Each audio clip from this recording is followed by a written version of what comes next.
தர்மபுரம் ஆதீனத்துக்கு மிரட்டல் விட்ட பாஜக நிர்வாகிகளுடைய ஜாமீன் மனுவானது தள்ளுபடி செய்யப்பட்டுள்ளதை நாம் அண்மை செய்தியாக பார்த்துக் கொண்டிருக்கின்றோம். மேலும் கூடுதல் விவரங்களை செய்தியாளர்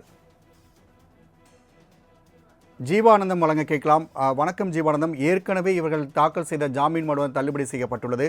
இந்நிலையில் மீண்டும் இந்த மனு தள்ளுபடி செய்யப்பட்டதாக அறிவிக்கப்பட்டுள்ளது. இது குறித்தான கூடுதல் விவரங்கள். வணக்கம் ராம்குமார்.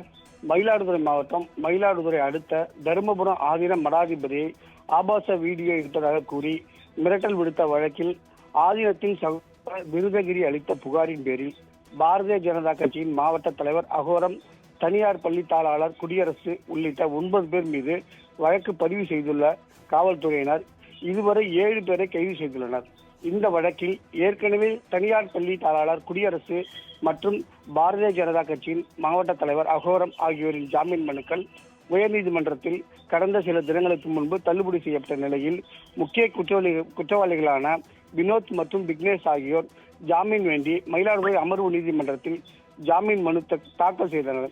இவர்களுக்கு ஜாமீன் வழங்க அரசு தரப்பில் கடும் எதிர்ப்பு தெரிவிக்கப்பட்டது. தொடர்ந்து ஜாமீன் மனுவை தள்ளுபடி செய்து நீதிபதி உத்தரவிட்டார். ராம்குமார். ஜீவானந்தம், தகவலுக்கு நன்றி.